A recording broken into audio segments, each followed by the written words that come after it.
हरे कृष्ण। ओम सूर्याय नमः। प्यारे भक्तों, आपको मेरा प्यार भरा राधे राधे। आज श्रावण मास का आखिरी रविवार है। दिनांक 18 अगस्त 2024। तिथि श्रावण मास शुक्ल पक्ष त्रयोदशी। आज हम सुनेंगे श्रावण मास के आखिरी रविवार की कथा, यानी भगवान सूर्यदेव की कथा। कथा सुनने से पहले वीडियो को ज़्यादा से ज़्यादा लोगों में शेयर कर दीजिएगा, ताकि आपको अधिक से अधिक पुण्य की प्राप्ति हो।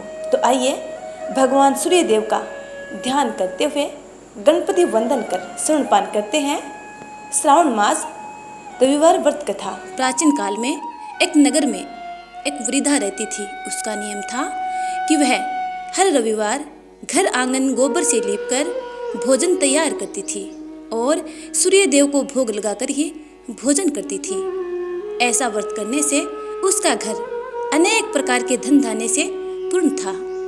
श्री हरि की कृपा से घर में किसी प्रकार का विघ्न या दुख नहीं था। सब प्रकार से घर में आनंद रहता था। इस तरह कुछ दिन बीत जाने पर उसकी एक पड़ोसन, जिसकी गौ का गोबर वह वृद्धा लाया करती थी, विचार करने लगी कि यह वृद्धा हमेशा मेरी गाय का गोबर ले जाती है, इसलिए अपने गौ को घर के भीतर बांधने लग गई। वृद्धा को गोबर न मिलने से रविवार के दिन अपने घर को न लीप सकी, इसलिए उसने न तो भोजन बनाया, न भगवान को भोग लगाया तथा स्वयं भी उसने भोजन नहीं किया। इस प्रकार उसने निराहार व्रत किया। रात्रि हो गई और वह भूखी सो गई।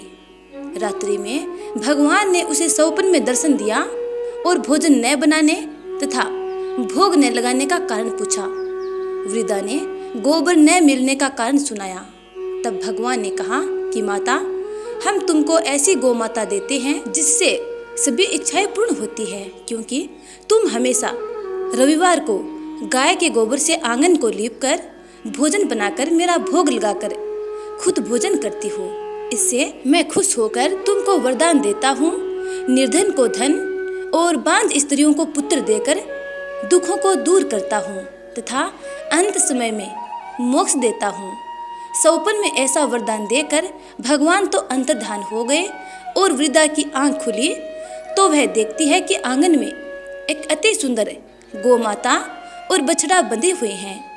वह गाय और बछड़े को देखकर अति प्रसन्न हुई और उसको घर के बाहर बांध दिया और वहीं खाने को चारा डाल दिया। जब उसकी पड़ोसन वृद्धा ने घर के बाहर एक अति सुंदर गौ और बछड़े को देखा तो द्वेष के कारण उसका हृदय जल उठा और उसने देखा कि गाय ने सोने का गोबर किया है, तो वह उस गाय का गोबर ले गई और अपनी गाय का गोबर उसकी जगह रख गई। वह नित्य प्रति ऐसा ही करती रही और सीधी सादी वृद्धा को इसकी खबर नहीं होने दी। तब सर्वव्यापी ईश्वर ने सोचा कि चालाक पड़ोसन के कर्म से वृद्धा ठगी जा रही है, तो ईश्वर ने संध्या के समय अपनी माया से बड़ी जोर की आंधी चला दी। वृद्धा ने आंधी के भय से अपनी गौ माता को घर के भीतर बांध दिया। प्रातःकाल जब वृद्धा ने देखा कि गौ माता ने सोने का गोबर दिया है तो उसके आश्चर्य की कोई सीमा न रही और वह प्रतिदिन गौ को घर के भीतर ही बांधने लगी। उधर पड़ोसन ने देखा कि बुढ़िया गौ को घर के भीतर बांधने लगी है और उसका सोने का गोबर उठाने का दांव नहीं चल रहा है, तो वह ईर्ष्या और द्वेष से जल उठी और कुछ उपाय न देख पड़ोसन ने उस देश के राजा की सभा में जाकर कहा, महाराज, मेरे पड़ोस में एक वृद्धा के पास ऐसी गौ माता है जो आप जैसे राजाओं के योग्य ही है। वह नित्य सोने का गोबर देती है। आप उस सोने से प्रजा का पालन करिए। वह वृद्धा इतने सोने का क्या करेगी? राजा ने यह बात सुनकर अपने दूतों को वृद्धा के घर से गौ माता को लाने की आज्ञा दी। वृद्धा प्रातः ईश्वर का भोग लगा भोजन ग्रहण करने ही जा रही थी कि राजा के कर्मचारी गौ माता को खोलकर ले गए। वृद्धा काफी रोई चिल्लाई, किंतु कर्मचारियों के समक्ष कोई क्या कहता। उस दिन वृद्धा गौ के वियोग में भोजन न कर सकी और रात भर रो रो कर ईश्वर से गौ को पुनः पाने के लिए प्रार्थना करती रही। उधर राजा गऊ को देखकर बहुत प्रसन्न हुआ, लेकिन सुबह जैसे ही वह उठा, सारा महल गोबर से भरा दिखाई देने लगा। राजा यह देखकर घबरा गया।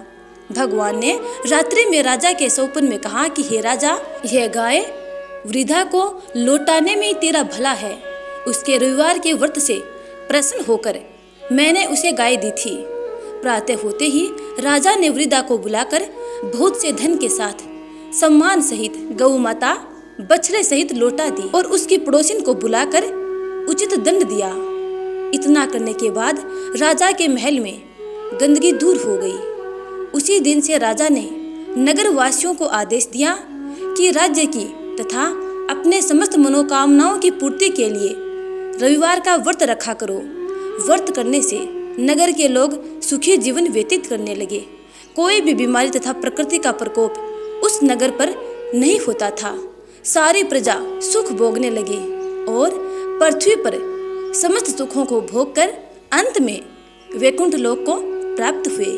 तो प्रेम से बोलिए जय सूर्यदेव। अब सुनते हैं श्रावण मास की अगली कथा। वास्कल नामक गांव में बिंदुक नाम का एक ब्राह्मण रहता था। वह अधर्मी, दुरात्मा एवं महापापी था। उसकी स्त्री बहुत सुंदर थी। उसका नाम चंचुला था। वह सदा उत्तम धर्म का पालन करती थी, परंतु बिंदुक वेश्यागामी था। इस तरह कुकर्म करते हुए उसे बहुत समय व्यतीत हो गया।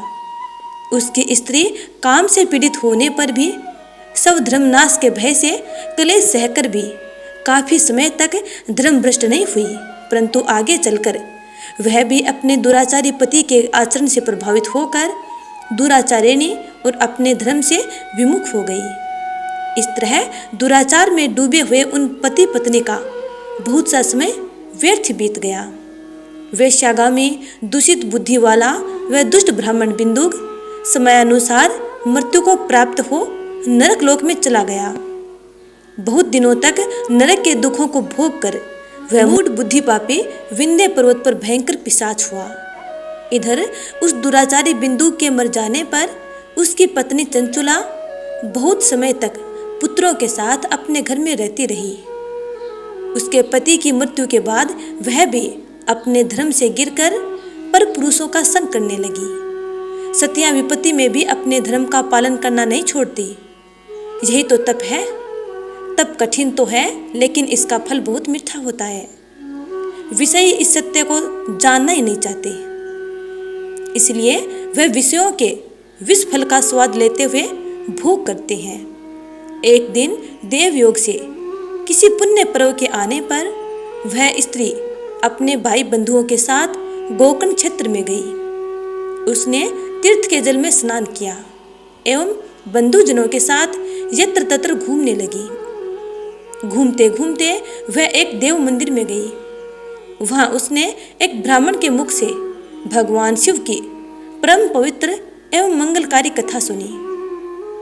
कथावाचक ब्राह्मण कह रहे थे कि जो स्त्रियां वे विचार करती हैं, वे मरने के बाद जब यमलोक जाती हैं, तब यमराज के दूत उन्हें तरह तरह से यंत्रणा देते हैं। वे उसके कामांगों को तप्त लोहे दंडों से दागते हैं। तप्त लोहे के पुरुष से उनका संसर्ग कराते हैं।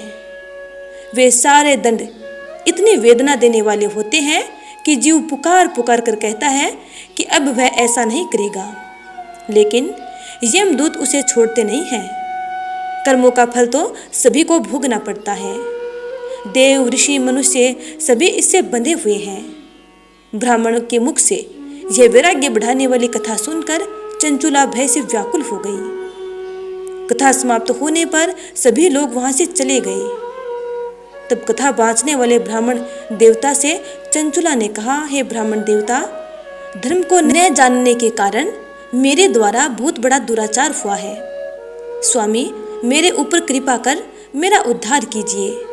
आपके प्रवचन सुनकर मुझे इस संसार से वैराग्य हो गया है। मुझ मूढ़ चित्त वाली पापिनी को धिक्कार है। मैं निंदा के योग्य हूँ। मैं बुरे विषयों में फंसकर अपने धर्म से विमुख हो गई थी। कौन मुझ जैसे कुमार्ग में मन लगाने वाली पापिनी का साथ देगा?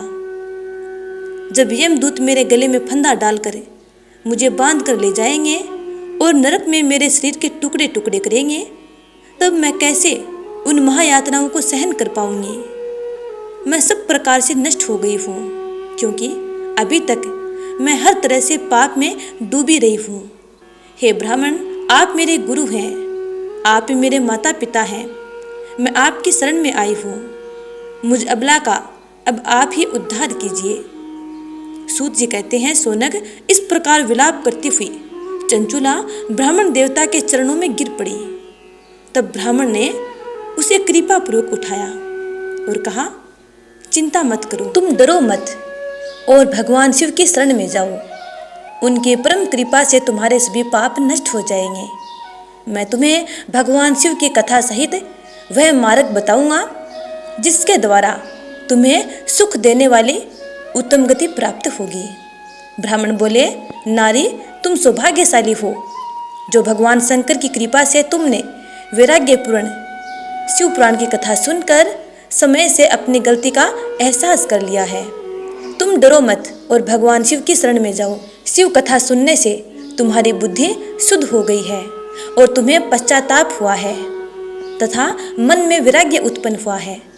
पश्चाताप ही पाप करने वाले पापियों के लिए सबसे बड़ा प्रायश्चित है।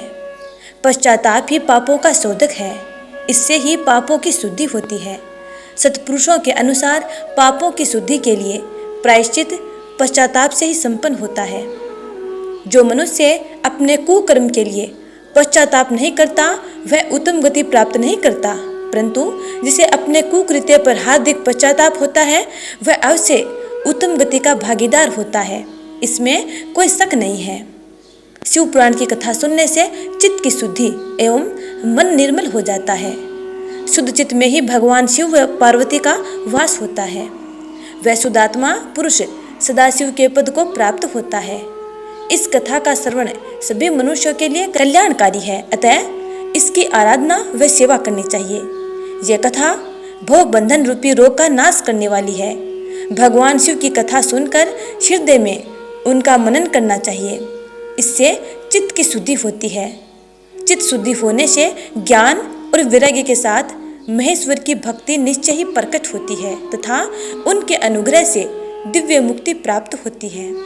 जो मनुष्य माया के प्रति आसक्त है वह इस संसार बंधन से मुक्त नहीं हो पाता। हे ब्राह्मण पत्नी, तुम अन्य विषयों से अपने मन को हटाकर भगवान शंकर की इस परम पावन कथा को सुनो। इससे तुम्हारे चित्त की शुद्धि होगी और तुम्हें मोक्ष की प्राप्ति होगी। जो मनुष्य निर्मल हृदय से भगवान शिव के चरणों का चिंतन करता है उसकी एक ही जन्म में मुक्ति हो जाती है। सूत जी कहते हैं, सोनक, यह कहकर वे ब्राह्मण चुप हो गए। उनका हृदय करुणा से भर गया। वे ध्यान में मग्न हो गए। ब्राह्मण का उक्त उपदेश सुनकर चंचुला के नेत्रों में आनंद के आंसू छलक आए। वह हर्ष भरे हृदय से ब्राह्मण देवता के चरणों में गिर गई और हाथ जोड़कर बोली, मैं कृतार्थ हो गई। हे ब्राह्मण, शिव भक्तों में श्रेष्ठ स्वामिन, आप धन्य हैं। आप परमार्थदर्शी हैं और सदा परोपकार में लगे रहते हैं। साधो, मैं नरक के समुद्र में गिर रही हूँ, कृपा कर मेरा उद्धार कीजिए। जिस पौराणिक एवं अमृत के समान सुंदर शिव पुराण कथा की बात आपने की है उसे सुनकर ही मेरे मन में वैराग्य उत्पन्न हुआ है। उस अमृतमय शिव पुराण कथा को सुनने के लिए मेरे मन में बड़ी श्रद्धा हो रही है। कृपा आप मुझे उसे सुनाइए। शिव पुराण की कथा सुनने की इच्छा मन में लिए हुए चंचुला उन ब्राह्मण देवता के सेवा में वहीं रहने लगी। उस गोकर्ण नामक महाक्षेत्र में उन ब्राह्मण देवता के मुख से चंचुला शिव पुराण की भक्ति, ज्ञान और वैराग्य बढ़ाने वाली और मुक्ति देने वाली परम उत्तम कथा सुनकर कृतार्थ हुई। उसका चित्त शुद्ध हो गया। वह अपने हृदय में शिव के सगुण रूप का चिंतन करने लगी। वह सदैव शिव के सच्चिदानंदमय स्वरूप का स्मरण करती थी। तत्पश्चात अपना समय पूर्ण होने पर चंचुला ने बिना किसी कष्ट के अपना शरीर त्याग दिया। उसे लेने के लिए एक दिव्य विमान वहां पहुंचा। यह विमान शोभा साधनों से सजा था एवं शिव गुणों से सुशोभित था। चंचुला विमान से शिवपुरी पहुंची। उसके सारे पाप धुल गए। वह दिव्यांगना हो गई। वह गौरांगी देवी मस्तक पर अर्धचंद्र का मुकुट व अन्य दिव्य आभूषण पहने शिवपुरी पहुंची। वहाँ उसने सनातन देवता त्रिनेत्रधारी महादेव शिव को देखा। सभी देवता उनकी सेवा में भक्ति भाव से उपस्थित थे। उनकी अंग कांति करोड़ों सूर्यों के समान प्रकाशित हो रही थी। 5 मुख और हर मुख में 3-3 नेत्र थे। मस्तक पर अर्धचंद्राकार मुकुट शोभायमान हो रहा था। कंठ में नील चिन्ह था। उनके साथ में देवी गौरी विराजमान थी, जो विद्युत पुंज के समान प्रकाशित हो रही थी। महादेव जी की कांति कपूर के समान गौर थी। उनके शरीर पर श्वेत वस्त्र थे तथा शरीर श्वेत भस्म से युक्त था। इस प्रकार भगवान शिव के परम उज्ज्वल रूप के दर्शन कर चंचुला बहुत प्रसन्न हुई। उसने भगवान को बारंबार प्रणाम किया और हाथ जोड़कर प्रेम, आनंद और संतोष से युक्त हो विनीत भाव से खड़ी हो गई। उसके नेत्रों से आनंद अश्रुओं की धारा बहने लगी। भगवान शंकर व भगवती गौरी उमा ने करुणा के साथ सौम्य दृष्टि से देखकर चंचुला को अपने पास बुलाया। गौरी उमा ने उसे प्रेम पूर्वक अपनी सखी बना लिया। चंचुला सुखपूर्वक भगवान शिव के धाम में उमा देवी की सखी के रूप में निवास करने लगी। एक दिन चंचुला बोली, हे गिरिजा नंदिनी, सकंद माता उमा, आप सभी मनुष्यों एवं देवताओं द्वारा पूज्य तथा समस्त सुखों को देने वाली हैं। आप शंभु प्रिया हैं। आप ही सगुणा और निर्गुणा हैं। हे सच्चिदानंद स्वरूपिणी, आप ही प्रकृति की पोषक हैं। हे माता, आप ही संसार की सृष्टि, पालन और संहार करने वाली है। आप ही ब्रह्मा, विष्णु और महेश को उत्तम प्रतिष्ठा देने वाली परम शक्ति हैं। सदगति प्राप्त चंचुला इस प्रकार देवी की स्तुति कर शांत हो गई। उसकी आंखों में प्रेम के आंसू उमड़ आए। तब शंकर प्रिया भक्त वत्सला उमा देवी ने बड़े प्रेम से चंचुला को चुप कराते हुए कहा, सखी चंचुला, मैं तुम्हारी स्तुति से प्रसन्न हूँ। बोलो, क्या वर मांगती हो? चंचुला बोली, हे गिरिराज कुमारी, मेरे पति बिंदुग इस समय कहाँ हैं? उनकी कैसी गति हुई है, मुझे बताइए और कुछ ऐसा उपाय कीजिए ताकि हम फिर से मिल सकें। हे महादेवी, मेरे पति एक शूद्र जाति वेश्या के प्रति आसक्त थे और पाप में ही डूबे रहते थे। गिरिजा बोली, बेटी, तुम्हारा पति बिंदुग बड़ा पापी था। उसका अंत बड़ा भयानक हुआ। वेश्या का उपभोग करने के कारण वह मूर्ख नरक में अनेक वर्षों तक अनेक प्रकार के दुख भोग कर अब शेष पाप को भोगने के लिए विंध्य पर्वत पर पिशाच की योनि में रह रहा है। वह दुष्ट वहीं वायु पीकर रहता है और सब प्रकार के कष्ट सहता है। गौरी देवी की यह बात सुनकर चंचुला अत्यंत दुखी हो गई।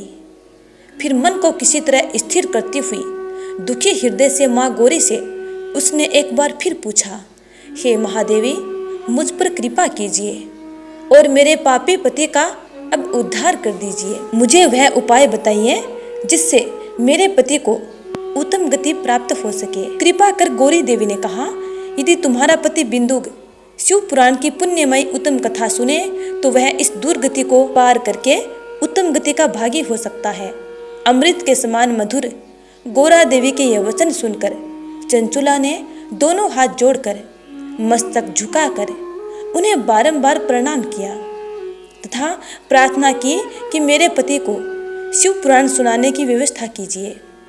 ब्राह्मण पत्नी चंचुला के बार बार प्रार्थना करने पर शिवप्रिया गौरी ने भगवान शिव की महिमा का गान करने वाले गंधर्वराज तुम्बुरो को बुलाकर कहा, तुम्बुरो, तुम्हारी भगवान शिव में प्रीति है। तुम मेरे मन की बातें जानकर मेरे कार्य को सिद्ध करते हो। तुम मेरी इस सखी के साथ विंध्य पर्वत पर जाओ। वहाँ एक महाघोर और भयंकर पिशाच रहता है। पूर्व जन्म में वह पिशाच बिंदुक नाम का ब्राह्मण था और वह ब्राह्मण मेरी सखी चंचुला का पति था। वह वेश्यागामी हो गया था। उसने स्नान, संध्या आदि नित्य कर्म छोड़ दिए। क्रोध के कारण उसकी बुद्धि भ्रष्ट हो गई। दुर्जनों से उसकी मित्रता तथा सज्जनों से द्वेष बढ़ गया था। वह अस्त्र शस्त्र से हिंसा करता, लोगों को सताता और उनके घरों में आग लगा देता था। चांडालों से दोस्ती करता, वह रोज वेश्या के पास जाता था। पत्नी को त्याग कर दुष्ट लोगों से दोस्ती कर उन्हीं के संपर्क में रहता था। वह मृत्यु तक दुराचार में फंसा रहा। मृत्यु के बाद उसे पापियों के भोग स्थान यमपुरी ले जाया गया। वहां घोर नरकों को सहकर इस समय वह विंध्य पर्वत पर पिशाच बनकर रह रहा है और पापों का फल भोग रहा है। तुम उसके सामने परम पुण्यमयी पापों का नाश करने वाली शिव पुराण की दिव्य कथा का प्रवचन करो। इस कथा को सुनने से उसका हृदय सभी पापों से मुक्त होकर शुद्ध हो जाएगा और वह प्रेत योनि से मुक्त हो जाएगा। दुर्गति से मुक्त होने पर उस बिंदुक नामक पिशाच को विमान पर बिठाकर तुम भगवान शिव के पास ले आना। माँ उमा का आदेश पाकर गंधर्व तुम्बुरो प्रसन्नतापूर्वक अपने भाग्य की सराहना करते हुए चंचुला को साथ लेकर विमान से पिशाच के निवास स्थान विंध्य पर्वत पर पहुंचे। वहां पहुंचकर उसने उस विकराल आकृति वाले पिशाच को देखा। उसका शरीर विशाल था, उसकी ठोड़ी बड़ी थी। वह कभी हंसता, कभी रोता और कभी उछलता था। महाबली तुम्बुरो ने बिंदुक नामक पिशाच को पासों से बांध लिया। उसके पश्चात तुम्बुरो ने परम उत्तम शिव पुराण की अमृत कथा का गान शुरू किया। उसने पहले विंध्येश्वर संहिता से लेकर 7वीं वायु संहिता तक शिव पुराण की कथा स्पष्ट वर्णन किया। 7 संहिताओं सहित शिव पुराण को सुनकर सभी श्रोता कृतार्थ हो गए। परम पुण्यमय शिव पुराण को सुनकर पिशाच सभी पापों से मुक्त हो गया और उसने पिशाच शरीर त्याग दिया। शीघ्र ही उसका रूप दिव्य हो गया। उसका शरीर गौर वर्ण का हो गया। शरीर पर श्वेत वस्त्र एवं पुरुषों के आभूषण आ गए। इस प्रकार दिव्य देहधारी होकर बिंदुक अपनी पत्नी चंचुला के साथ स्वयं भी भगवान शिव का गुणगान करने लगा। उसे इस दिव्य रूप में देखकर सभी को बहुत आश्चर्य हुआ। उसका मन परम आनंद से परिपूर्ण हो गया। सभी भगवान महेश्वर के अद्भुत चरित्र को सुनकर कृतार्थ हो उनका यशोगान करते हुए अपने अपने धाम को चले गए। बिंदुक अपनी पत्नी चंचुला के साथ विमान में बैठकर शिवपुरी की ओर चल दिया। महेश्वर के गुणों का गान करता हुआ बिंदुक अपनी पत्नी चंचुला व तुम्बुरो के साथ शीघ्र ही शिव धाम पहुंच गया। भगवान शिव व देवी पार्वती ने उसे अपना पार्षद बना लिया। दोनों पति पत्नी सुखपूर्वक भगवान महेश्वर एवं देवी गौरी के श्री चरणों में अविचल निवास पाकर धन्य हो गए। तो प्यारे भक्तों, प्रेम से बोलिए उमापति महादेव की जय। इस प्रकार जो भी भक्त सच्ची श्रद्धा और भक्ति के साथ भगवान शिव की कथा का श्रवणपान करता है, भगवान भोलेनाथ उनकी मंगल कामनाओं को जरूर पूरी करते हैं। तो प्यारे भक्तों, आज हमने सुनी श्रावण मास के आखिरी रविवार व्रत कथा और भगवान भोलेनाथ की कथा। उम्मीद करती हूँ कि आपको ये कथा अच्छी लगी है। यदि अच्छी लगी है तो लाइक कमेंट कर देना और चैनल को सब्सक्राइब नहीं किया है तो सब्सक्राइब कर लेना और बेल आइकन को याद से दबा लीजिएगा ताकि आगे आने वाली इसी प्रकार की कथाओं के नोटिफिकेशन आप तक समय समय पर पहुंचते रहें। इसी के साथ इस वीडियो का यहीं पे समापन करते हैं।